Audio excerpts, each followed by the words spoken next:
자, 판때기 시간이 돌아왔습니다. 오늘 주제로 준비한 거는 유벤투스.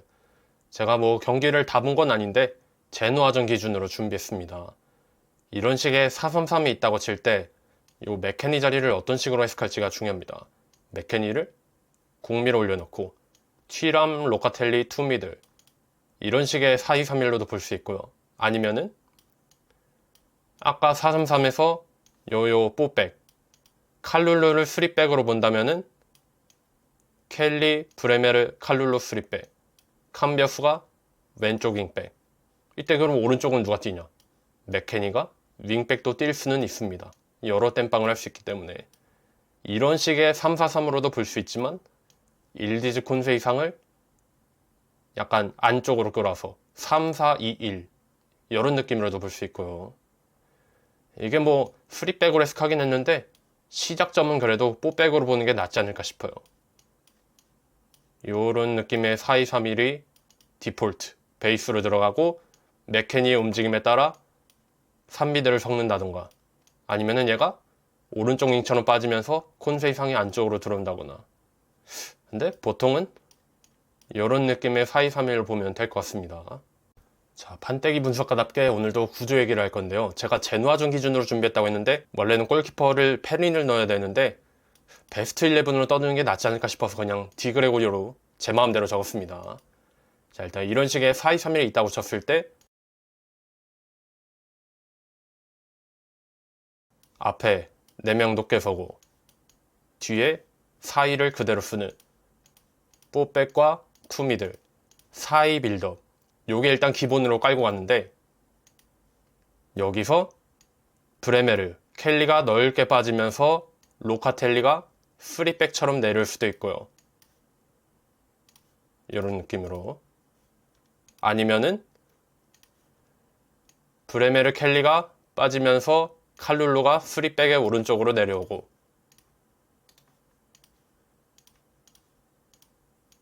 그리고 캄비아소 올라가면서 약간 이런 느낌의 3위 빌드업도 있습니다. 이게 시작은 4-2-3-1이었는데 제 눈에는 이 3위 빌드업이 꽤 자주 보였던 것 같아요. 돌려놓고 다시 처음에 4-2-3-1로 따지면은 아까 앞에서 요 맥케니가 내려와서 3미드를 만들 수 있다고 했잖아요. 이런 느낌으로 이렇게도 볼 수 있지만 또 어떻게 볼 수 있냐? 맥케니를 아예 오른쪽에 빼놓고 캄비아수가 안으로 돌아서 뛸 수도 있습니다. 이러면은 어떻게 되느냐? 캄비아수가 꼭 3미들처럼 들어오고 맥케니는 살짝 오른쪽으로 빠지고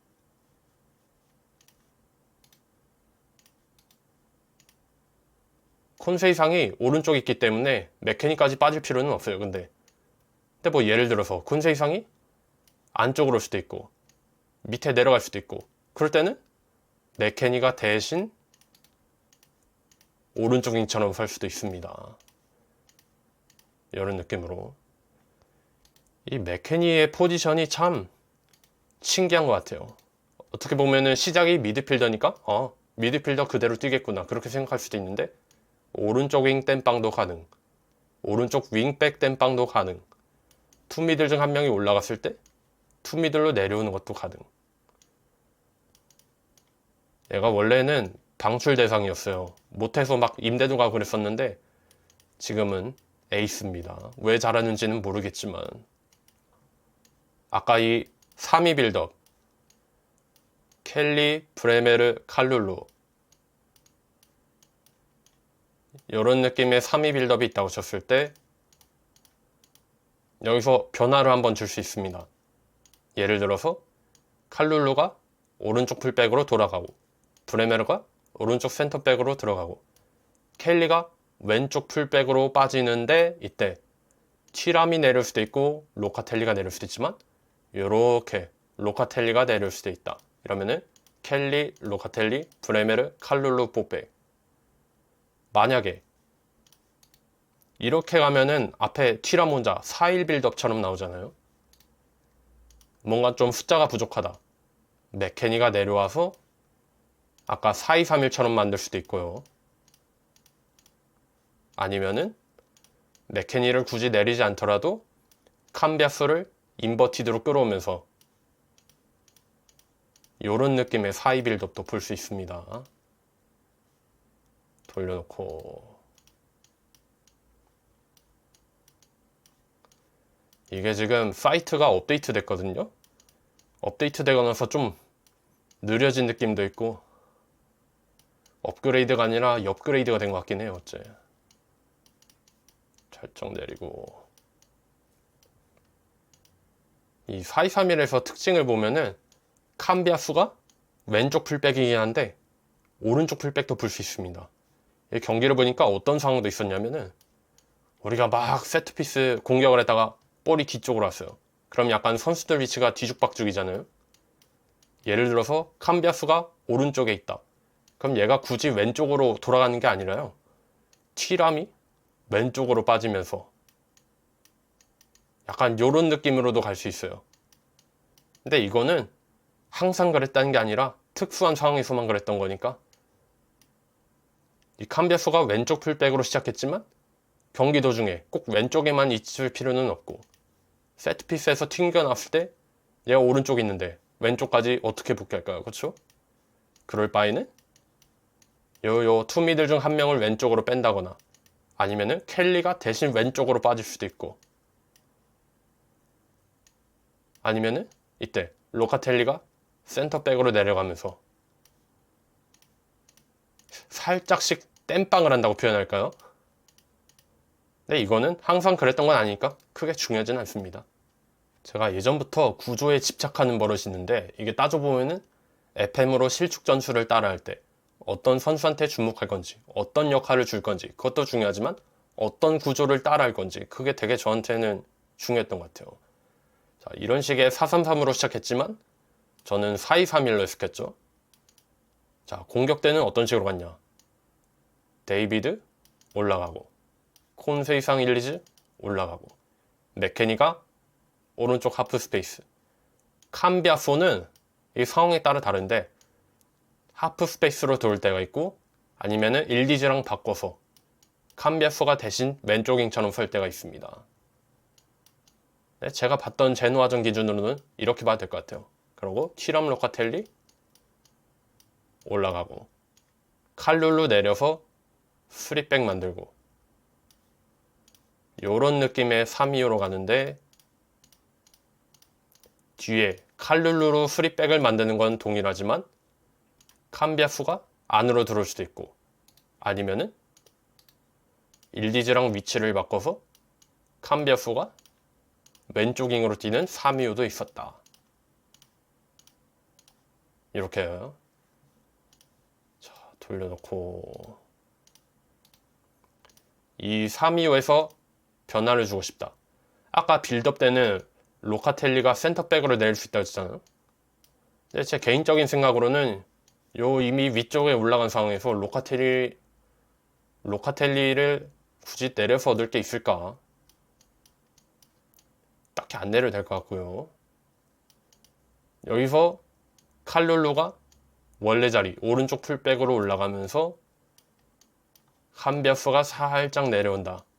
그러면은 요런 느낌의 2-4-4도 볼 수 있죠. 아유.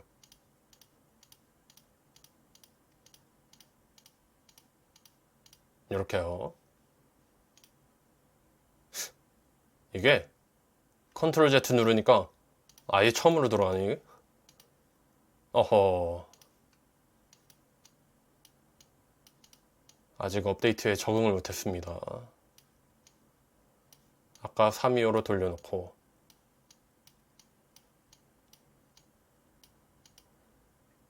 이 파이톱에서 봤을 때 캄비아수와 일디즈가 바꾸는 장면도 있었지만 요 메케니가 오른쪽 이동 가능하다고 했잖아요. 콘세이상이 안쪽으로 접고 들어오면서 메케니가 오른쪽 윙 땜빵도 할 수 있고 이렇게 약간 서로의 위치를 바꾸는 듯한 아니면은 이 3-2-5 상태에서 칼룰루가 높게 올라갑니다.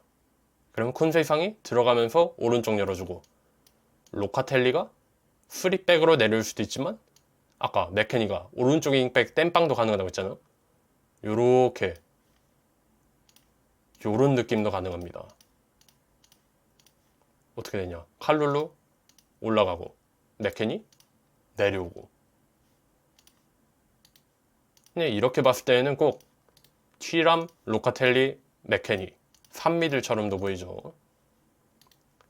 보통은 칼룰루로 3백을 만들긴 하는데 이 여러 경기를 보면은 칼룰루가 전진을 아예 안 하는 건 아닙니다. FM식으로 비유하면은 인사이드 풀백보다는 풀백?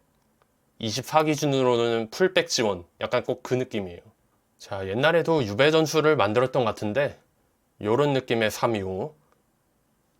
근데 1디즈를 왼쪽에 남길지 안으로 보낼지 그거는 해석의 자유에 맡기겠고, 캄비아소를 인버티드로 끌어오면서 튀람을 위로 올리는 것도 그렇게 이상하진 않습니다. 이런 느낌으로. 근데 캄비아소가 투미들로 들어올 수도 있고 하프 스페이스로 올라갈 수도 있고, 이게 병행을 한다고 봐야 되기 때문에 특정 구조를 정해서 설명은 못할 것 같습니다. 뭔가 애매해요. 자, 몇몇 기사도 한번 보겠습니다. 유벤투스 5-1 스팔레티, 쿠몰리, 메르카토 이적 시장이죠. 자, 우리한테는 신기술이 있습니다. 한국어로 번역. 자, 이번에 스팔레티 감독이 재계약을 했죠. 간만에 멀쩡한 감독과 함께 다음 시즌도 가게 됐습니다. 자, 여기 기사를 요약하면은 스팔레티가 재계약을 하면서 구단에게 요청한 사항들, 5명의 주요 선수 영입과 주요 계약 갱신, 재계약 얘기죠. 28년 6월 30일까지 광고 내리고 코몰리는 숨지 않았다.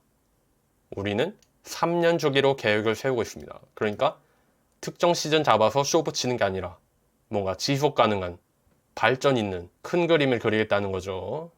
근데 이 얘기는 모타 있을 때도 들었던 것 같고 필룰루 때도 들었던 것 같고 크게 의미는 없을 것 같습니다. 이적 시장에서 야심찬 행보를 보일 것 같습니다. 이적 시장에서 야심찬 행보를 보일 것입니다.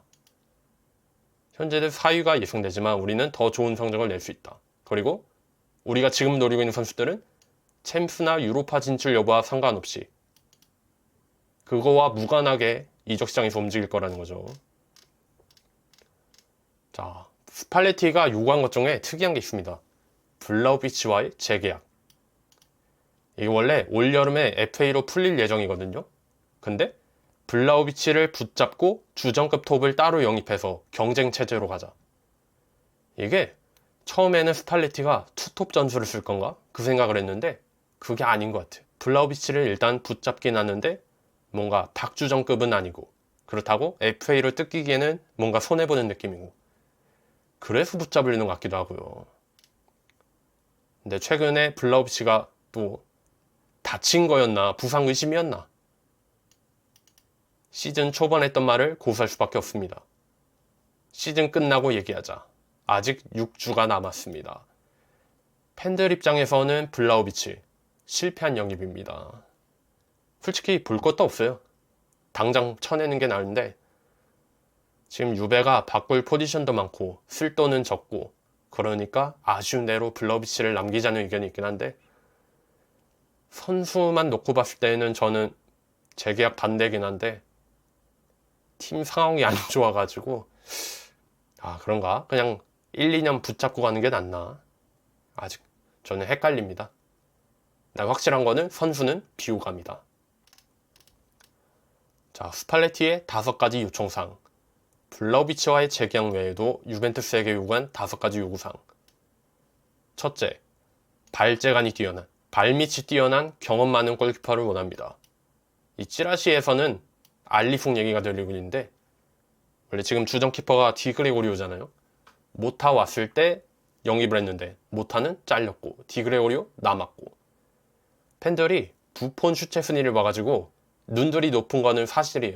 근데 눈을 낮추고 봐도 디그레고리오가 못해요. 개인적으로는 유벤투스로 골키퍼 걱정을 하는 게 자존심 상하거든요. 저는 주전 골키퍼 영입 아주 좋다고 생각합니다. 그런데 스팔레티 입장에서는 노릴 수 있으면 노리는데 최우선으로 노릴 정도는 아니다. 뭔가 다급하게 노리는 그 느낌은 없고요.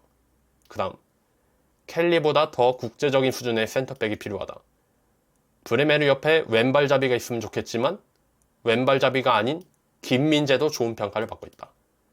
나폴리 때 스팔레티가 이미 써보기도 했고, 그리고 다른 기사를 보니까 브레메르를 팔면서 김민재를 노릴 수도 있다고 해요. 김민재 선수 잘하는 건 알겠지만 그냥 매물로서 프로필만 봤을 때는 나이가 어린 것도 아니고 연봉도 세후 800만 유로. 굳이 그 가격에? 뭐 싸게 데려올 수 있으면 좋은데 김민재를 지금 데려오는 거는 그냥 굳이, 물론 선수에 대한 악감정은 없습니다. 그냥 매물로서만 봤을 때. 세 번째, 캄비아스처럼 양쪽 측면에서 모두 뛸 수 있는 풀백. 비록 어리지만 잠재력이 뛰어난 선수. 유망주도 괜찮다는 얘기죠. 이거는 뭐 모르겠습니다. 알아서 하겠죠. 미드필더 2명을 원합니다. 한 명은 빌드업과 패스. 그러니까 로카텔리로도 충분하지 않으니까 따로 한 명 더 데려오자. 또 다른 한 명은 세트피스 상황에서 뛰어난 기술을 보유하고 동료들을 활용할 수 있는 선수. 이는 뭔 소리인지 모르겠습니다. 로보트카도 좋은 선택이지만 그렇죠. 지금 로카텔리 재계약 얘기가 나오고 있어요. 이러면은 로카텔리 옆에 세울 파트너 미드필더가 필요한 거지. 아니면은 로카텔리를 준주전으로 보면서 다른 주전 미드필더를 따로 세울 거지. 이거는 근데 스팔레티 특성상 영입이 나을 것 같습니다. 로카텔리 아직은 갈 길을 멀어요. 그리고 이번에 베르나르도 실바가 FA로 풀릴 예정이죠. MLS도 노리고 사우디도 노리고 바르샤도 얘기 있고 유베도 뒤에 있긴 한데 선수가 토리노를 좋아하는 게 아닌 이상 힘들 것 같습니다.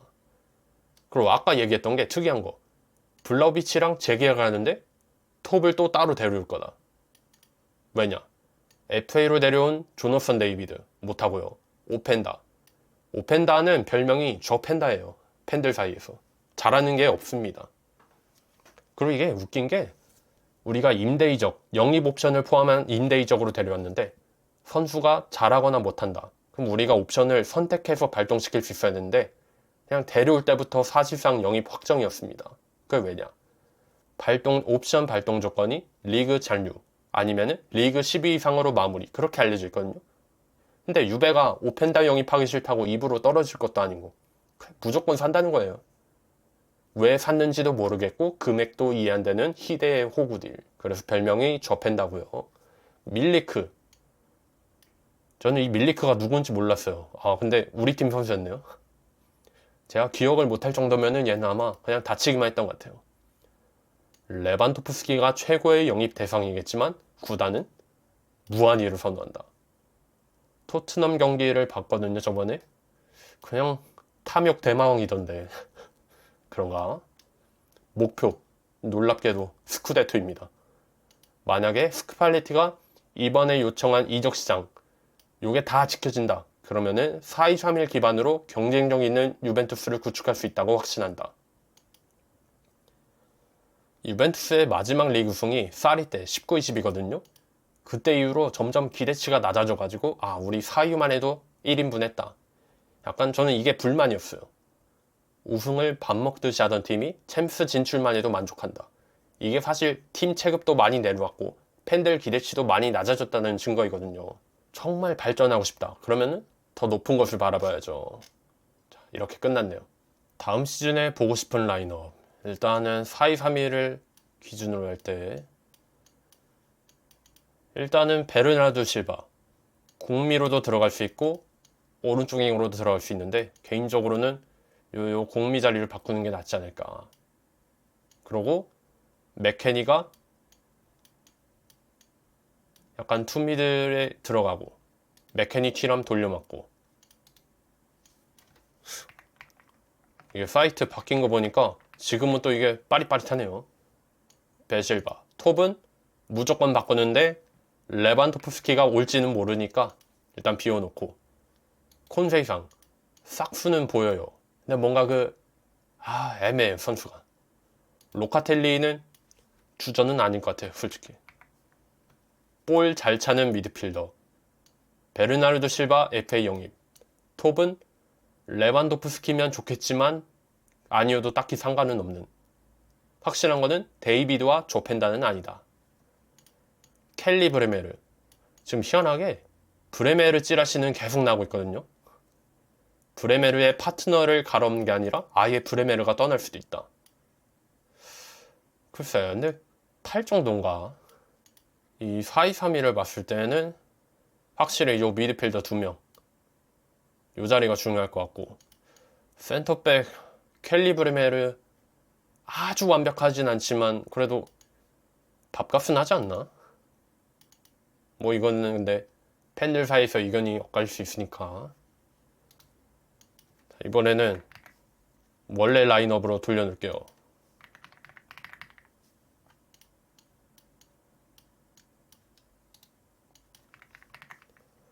저는 이 4-2-3-1을 보면서 드는 생각이 튀람, 콘세이상 요쪽이 좀 아쉬워요. 이게 선수들의 이름에서 오는 근본을 따졌을 때 무조건 터져야 되는 재능이거든요. 근데 될 듯 말 듯한, 터질 듯한 말 듯한 그 중간에서 되게 애매하게 서 있어요. 튀람 싸게 내려왔고 콘세이상 좀 비싸게 내려온 느낌이 있고, 얘네가 잘 될 때는 잘 되는데 무난하진 않고 좀 기복이 있다? 파괴력이 아쉽다? 그런 느낌도 들고, 8 정도는 아닌데 그렇다고 마냥 믿고 가기에도 좀 애매하고. 그래서 이 다음 시즌에는 튀람하고 콘세이상이 조금 더 해줄 게 많다고 생각합니다. 적어도 유벤투스에서 뛸 수 있는 수준이라면. 얘네들이 어떻게 이 팀에 들어왔고 계속 이 팀에서 뛰어야 될 이유는 뭔지 본인들이 증명해야죠. 제가 의외로 친정팀 얘기를 별로 안 하잖아요. 이게 팔은 안으로 굽는다고 제 팀 얘기를 제가 객관적으로 못 떠들 것 같았어요. 그러니까 못하는 장면이 나와도 뭔가 넘기고, 혹은 구단이 뇌절을 했는데 이걸 이슈로 다루지 않고. 그래서 유베를 편애하는 거는 맞지만 그렇다고 유베 쪽만 유리하게 영상을 만들고 무슨 선동하고 그런 거는 관심 없습니다. 저는 축구 얘기만 하면 돼요. 이게 처음에는 제가 블로그에 기사 번역하는 걸로 시작했다가 형의 지속적인 가스라이팅 때문에 유튜브를 에라 모르겠다 시작했거든요. 처음에 고민했던 게 축구 유튜브를 갈지 아니면은 팬튜브, 그러니까 특정 팀 기준으로만 영상을 만드는 그런 느낌을 처음에 생각했었어요. 근데 이게 보니까 유벤투스 팬이 아니면은 그 사람들은 볼 게 없는 거잖아요. 팬튜브를 하면. 주제가 한정적이구나. 그래서 얼마 안 가고 접었습니다. 그 컨셉은.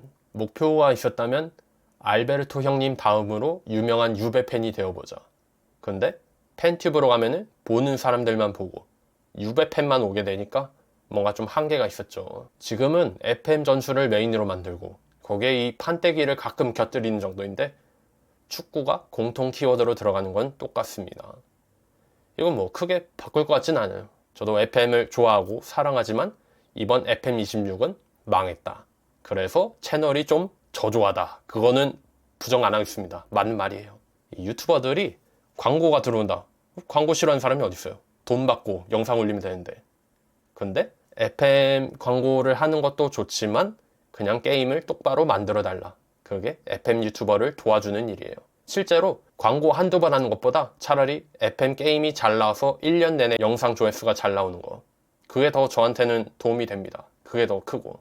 이 튀람 로카텔리 투미드를 봤을 때 로카텔리는 좀 의견이 많이 엇갈리는 것 같아요. 무난하다, 장점이 뭔지 모르겠다, 그런 평에 근데 저도 대체로 동의합니다. 장점도 모르겠고 단점도 모르겠고 약간 어중간한 느낌? 선수는 호감인데 실력이 유배 주전급인지는 모르겠습니다. 근데 또 팀 체급이 옛날보다 많이 내려왔으니까 현재는 주전급, 그렇게 보는 것도 틀린 것 같지는 않고요. 재계약 얘기가 나오는 거 보니까 뭐 구단에서는 로카텔리를 팔 정도는 아니다, 그렇게 보는 것 같습니다. 안 다치고 꾸준히 뛰어준다, 그것만 해도 저는 사실 좋게 보긴 합니다. 물론 그렇다고 해서 로카텔리가 남는다고 주전 미드필더 영입이 필요 없는 거는 아니다. 제가 이번 FM에서 제일 아쉬웠던 게 골키퍼예요. 이런 식으로 골키퍼를 뽀백의 센터백으로 올리는 이 빌드업을 저는 하고 싶었거든요. 근데 제가 기대했던 볼 플레잉 골키퍼는 결국 뭐였냐, 24의 스위퍼 키퍼의 이름이 바뀐 버전이었다. 그러니까 이름만 볼플랭이고 실제로는 그냥 골키퍼예요. 저는 이거를 많이 기대했었거든요.